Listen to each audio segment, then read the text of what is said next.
Hi, I had a question for Glenn. I was wondering about the emerging markets for wood products outside of Oregon.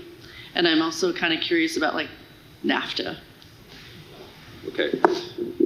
I'll talk about the emerging products and hopefully use all my time before I have to talk about NAFTA.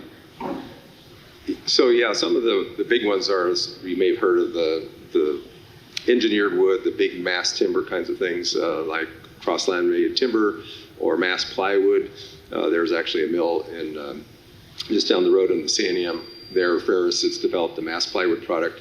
And it's to be able to build use more wooden buildings and build more wooden buildings where we usually use concrete and steel.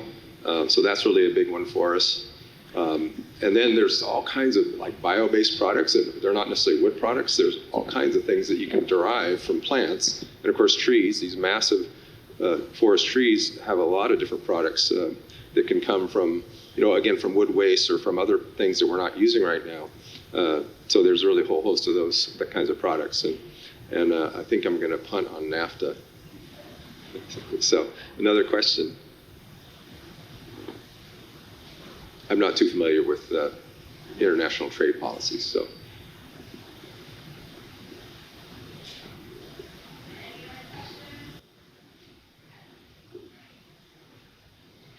While I'm waiting, I just want to point out that I have this handout with some references and also a teaching evaluation for me, if you have a chance to do that sometime. The question is for Angie. Could you comment on, you made mention that it's not permissible in the state for seaweed farming at this point, and I'm guessing there's a movement toward changing that. Could you talk about the why it hasn't been, and what some of the obstacles are to let that be something in the future? Yeah, absolutely. So we used to do offshore harvesting of kelp. And we actually, this is, I want to say the 70s, there was over-harvesting of kelp offshore the coast of Oregon.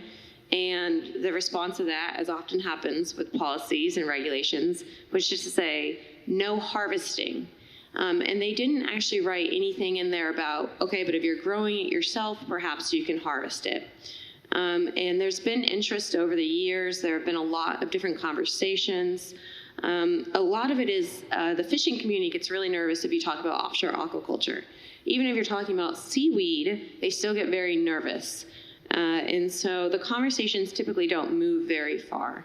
But it's something that's becoming more and more common in the United States. We've seen it work very well in other states. And the federal government has been putting money towards aquaculture for the first time in a long time. And because of that, Oregon has started to realize we're losing out on potential economic gain in a way that actually is good for the environment as well. And we've started to see permits being provided for restorative aquaculture. You may know we're losing our kelp forests. In general, that's partially climate, it's partially sea star wasting disease, a lot of things that are going on. We've lost a huge amount of our kelp forests, and so there are people that are actively trying to regrow kelp for restoration purposes. And the conversations now, well, if we're growing it for restoration purposes, why can't we grow more and harvest a certain amount of what we are growing? At this point, there's no path forward to that. There's no idea which state agency would regulate it, how it would be regulated. The conversations are happening. It looks like one of the easiest inroads right now might be co-culturing of seaweeds along with the oyster farms. So in areas like Coos Bay, where within a bay they're already growing oysters, they're currently looking at getting permission to grow certain seaweeds along with the oysters in the oyster farms. And it's looking like that might be a way to kind of walk this line between getting from where we are now, which is just no harvest, and maybe trying to figure out what it looks like in the future.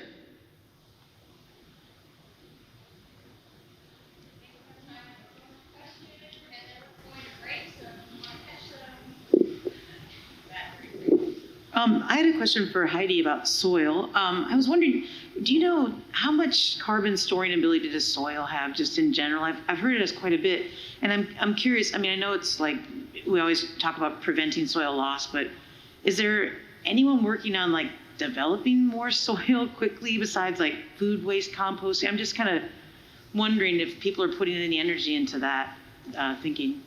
That's a great question. And I saw Offrey has a brochure that talks about like the soils in the forest, and I think it was 45% of the carbon in the forest is in the soil. Yeah. So there's a lot in there, and it depends on where it is, especially with agriculture because it's such a disturbed system. So figuring out ways to bring that in. And people are looking at, kind of building it back up again with cover crops, having like animals and plants on the same farm again. And there's cautions of like, food safety, but going back to those ways of that they both have a role in there. And then biochar is another system that people are looking at where, you just heat wood and other things really, really hot, and then you get this high carbon char that you can put back into the soil, and that helps with the water holding capacity and soil capacity. Yeah, Glenn, do you want to add anything on? Well, yeah, it's a good point. The soil is hugely important, and a lot of the carbon is stored there. In forestry, we go long periods of time without disturbing the soil, and it really accumulates. And the biochar, or the natural char from forest fires, is a long-lived carbon storage, so it's really an important part of that. And while I have the microphone, I want to thank all of you for being teachers, because I think your jobs are getting harder, and they're really important. So, thank you.